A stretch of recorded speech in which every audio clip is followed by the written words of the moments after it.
कहिए कि संजय राउत को आप सीरियसली मत लीजिए, या फिर ये कहिए कि हाँ इसमें दम हो सकता है। राहुल गांधी जी का बाल भी बांका हुआ तो कांग्रेस का एक भी नेता अपने घर पे नहीं रहेगा, धज्जियां उड़ा देंगे हम सबकी। राहुल गांधी कोई शरीफ इंसान तो है नहीं, वो तो आरोपी है, जरा मैं जेल से बेल पर है। मैंने कोई राजनीतिक व्यक्ति नहीं सुना जो जाके सुप्रीम कोर्ट के कहने पर माफी मांगी हो। सोनिया जी को भी नहीं छोड़ा था। सोनिया जी के बारे में जितना गंदा आप लोगों ने फैलाया है सारी दुनिया ने देखा है, तो आप पे कोई भरोसा करने वाला नहीं है। सिर्फ बाइज्जत बरी हुए और इनके मुंह में थप्पड़ लगी। कोर्ट ने भी जो कहा कि ये पूर्वाग्रह के कारण से किया गया था। इन नंगों के कोई सच नहीं होते हैं। चलिए पार्टी के लोग मानक जी उनको प्लीज 1 सेकेंड, मीडिया में बयान दे दिया, आप कह रहे हैं सबूत जब मांगेंगे तो दे देंगे, कैसी बात करेंगे?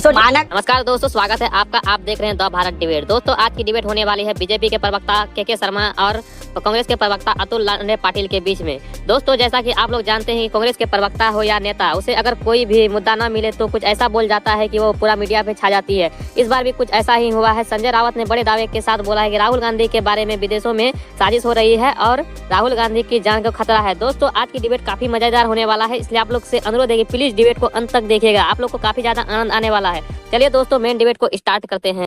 चलिए शुरू करते हैं। संजय राउत ने कहा, संजय राउत कह रहे हैं उनकी जान को खतरा है, उन पर हमला हो सकता है, और यह बिल्कुल मजे लेने की बात नहीं है। कुछ लोग कह सकते हैं कि संजय राउत तो बोलते रहते हैं सुबह शाम, उनको गंभीरता से मत लीजिए, लेकिन मैं गंभीरता से लेता हूं जब कोई भी नेता यह कहता है कि लीडर ऑफ ऑपोजिशन पर हमला हो सकता है, विदेश में साजिश रची जा रही है। अतुल पाटिल बहुत गंभीर आरोप है। या तो आप कहिए कि संजय राउत को आप सीरियसली मत लीजिए, या फिर ये कहिए कि हां इसमें दम हो सकता है। देखिए उस परिवार ने 2 हमले, 2 बलिदान, 2 त्याग को देखा है। देश ने 2 प्रधानमंत्री की हत्याएं होते हुए देखी है। अगर संजय राउत जिम्मेदार पॉलिटिशियन है, जिम्मेदार व्यक्ति है, वो अगर इतनी बड़ी बात कहती है तो सरकार ने उसका सबसे पहले संज्ञान लेना चाहिए, क्योंकि ये देश आज इस मनस्थिति में नहीं है कि तीसरी बार किसी बड़े नेता की कोई हत्या हो जाए और देखता रहे। ये देश माफ नहीं करेगा। बिल्कुल सही कह रहे हैं, गंभीरता से लेने वाली बात है। बिल्कुल सही कह रहे हैं आप। तो ये संजय राउत को कैसे पता, कांग्रेस पार्टी को कैसे नहीं पता? सरकार है, ये मुद्दा तो कांग्रेस पार्टी को उठाना चाहिए था, संजय राउत क्यों उठा रहे हैं वहां? देखिए मानक जी, कोई भी इंफॉर्मेशन को सवाल प्रति सवाल खड़ा करके उसको नॉर्मलाइज करने गलत है। CIA ने राजीव गांधी जी के बारे में इंफॉर्मेशन दी थी कि राजीव गांधी जी की हत्या हो सकती है, फिर भी उनके सिक्योरिटी में कोताही बरती गई, उनकी सिक्योरिटी कम की गई, और उसका खामियाजा देश ने दिया, गांधी परिवार ने दिया, कांग्रेस के परिवार ने दिया। और इसके बावजूद ये बात के बाद अगर इसका मजाक उड़ाया जाता है, उसको गंभीरता से नहीं लिया जाता है, तो ये देश जहाँ षड्यंत्र हो रहा है, जो कर रहे हैं, ये कोई छुपने वाला नहीं है, कभी माफ नहीं करेगा। और कांग्रेस इस बार उसके किसी भी नेता पे किसी भी तरह का हमला कतई सहन नहीं करेगी। और भारत के किसी भी नेता पर, कोई भी नेता पर, मैं कांग्रेस का कार्यकर्ता हूं, मेरे लिए मेरे देश का हर नेता महत्वपूर्ण है। बिल्कुल सही बात है। और मेरे देश के किसी भी नेता पर बिल्कुल सही बात है, हमला होता है तो मैं सहन नहीं करूंगा, और मेरे नेता पे कोई सहन नहीं करेगा। अतुल पाटिल कांग्रेस के अगर राहुल गांधी जी का बाल भी बांका हुआ तो कांग्रेस का एक भी नेता अपने घर पे नहीं रहेगा, धज्जियां उड़ा देंगे हम सबकी। आप कहाँ थे ज्ञानी बाबा? जब से एलओपी बने लगातार संसद में असफलताओं के रिकॉर्ड कायम कर रहे हैं। पहले दिन ही जब संसद चालू हुआ, स्पीकर के चुनाव में किस तरह से उनको मुंह की खानी पड़ी और उनकी बोलती बंद हुई, और किस तरह से जो ईडी गठबंधन बिखरा, ये सबने देखा। इसके बाद इमरजेंसी का प्रस्ताव आया, इमरजेंसी के प्रस्ताव में किस तरह से इनका गठबंधन बिखर गया और एलओपी की भूमिका समझ में नहीं आई, दूसरी विफलता सामने आ गई। फिर राष्ट्रपति के अभिभाषण में जिस तरह के मुंह की खानी पड़ी, छोड़ के भगोड़े की तरह भाग खड़े हुए सदस्य, वो तीसरी विफलता सामने आई। अब बजट हाँ बताता हूँ, चक्रव्यूह पे बताता हूँ, अभी चक्रव्यूह भी समझाता हूँ, चिंता मत कीजिए। किशोर जी आपको तो समझना ही पड़ेगा। अब क्या है, बीच में मत बोलो यार, बदतमीजी होती है। आप सीनियर व्यक्ति है, क्यों कैसी बात करते हो? अब तीसरी बात जो है कि बजट भाषण में भी जिस तरह से इनके हालात हुए सबने देखा, तो ये कांग्रेस जो राहुल गांधी के एलओपी बनने के बाद विफलताओं की एक कतार है। तो अब वो बेचारे बेचैन हैं कि किस तरह से मैं अपने आप को, अपना इमेज कवर करूं, तो वो ईडी और सीबीआई ला रहे हैं। लेकिन अच्छी बात है, उनको ईडी सीबीआई कोई राहुल गांधी कोई शरीफ इंसान तो है नहीं, वो तो आरोपी हैं, जरा मैं जेल से बेल पर हैं। इसमें किसने बना है? वो जेल से बेल पर है ना। 8 केसें उनके ऊपर लगी हुई हैं। दो साल का सजा हो चुका है उनको, जिसको कि सुप्रीम कोर्ट ने रोक लगाई है।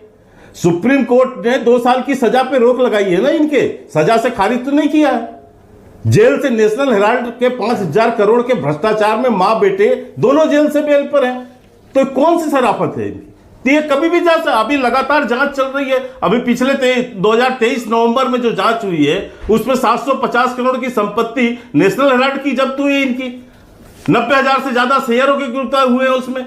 8 केसेस चल रहे हैं, कहीं अभी पीलीभीत गए थे अपने उसके लिए। तो आप तो देख ही रहे हैं कि एक व्यक्ति, और फिर सुप्रीम कोर्ट से सर्टिफाइड झूठा व्यक्ति, जिसे सरेआम आज तक मैंने कोई राजनीतिक व्यक्ति नहीं सुना जो जाके सुप्रीम कोर्ट के कहने पर माफी मांगी हो। अरे बाप रे, ये तो धोती खोल रहा है।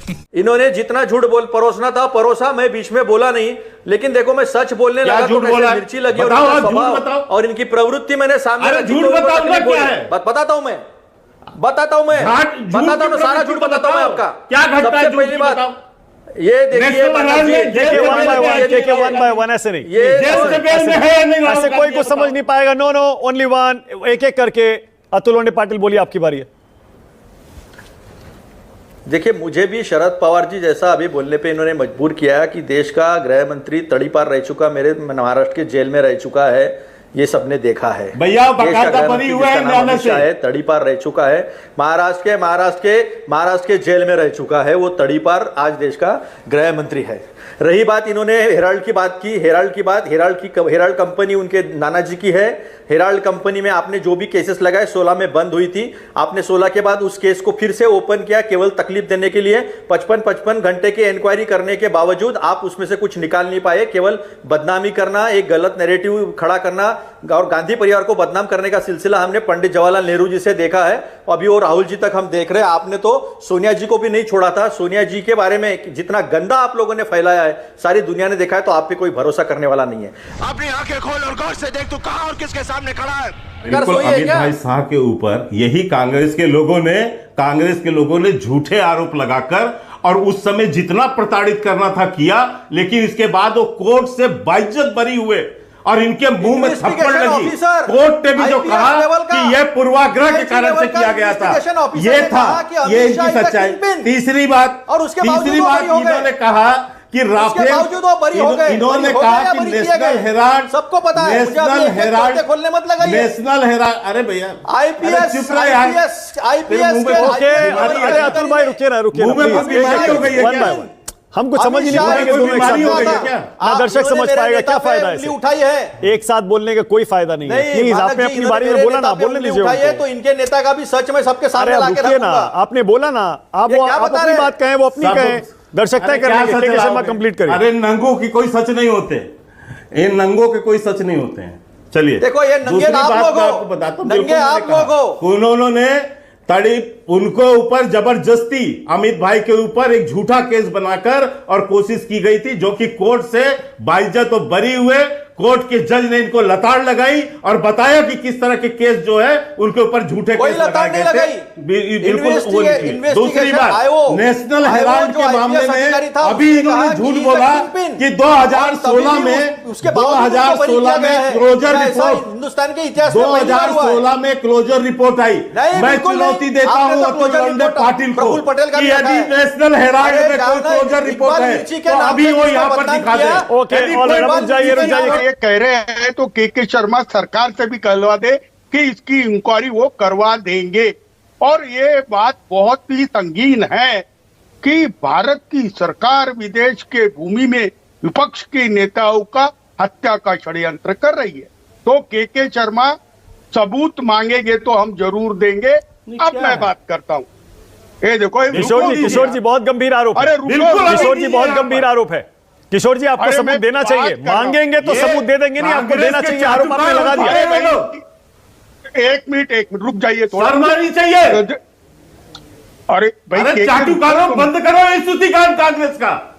अरे यार, बाला साहब ठाकरे की पार्टी के लोग हो आप। मानक जी, उनको प्लीज 1 सेकेंड, जबान संभाल के बात करने के लिए बात करिए। राजनीतिक आरोप प्लीज, एक मिनट, 1 सेकेंड रुक जाइए, 1 मिनट रुक जाइए, प्लीज रुकिए ना, 1 मिनट रुक के लगाना सही नहीं होता। किशोर तिवारी, राहुल गांधी मैं फिर विपक्ष से के बात नेता, कर लेता हूं। उनकी हत्या की साजिश भारत की सरकार विदेशी धरती पर रच रही है। आप समझ रहे हैं कितना गंभीर आरोप आप लगा रहे हैं? हवा हवाई आप कह रहे हैं कि हमने सबूत दे दिया, दे देंगे। क्या मतलब है? मीडिया में बयान दे दिया, आप कह रहे हैं सबूत जब मांगेंगे तो दे देंगे। कैसी बात कर रहे हैं किशोर जी?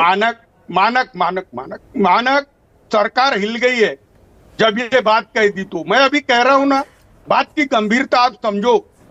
किशोर जी, संजय कांग्रेस राउत पार्टी के किसी नेता ने यह आरोप नहीं लगाया, और संजय राउत को पता नहीं कहां से यह पता चल गया कि भारत सरकार विदेश में साजिश रच रही है राहुल गांधी पर हमले की। तो दोस्तों आज का डिबेट यहीं समाप्त करते हैं। आई होप कि आप लोग को काफी ज्यादा आनंद आया होगा। अगर आनंद आया होगा तो एक लाइक एंड चैनल को सब्सक्राइब कीजिए। साथ में आप लोग कमेंट बॉक्स में अपनी राय जरूर लिख सकते हैं। चलिए दोस्तों मिलते हैं कोई और लेटेस्ट डिबेट वीडियो में। तब तक के लिए जय हिंद, जय भारत, वंदे मातरम।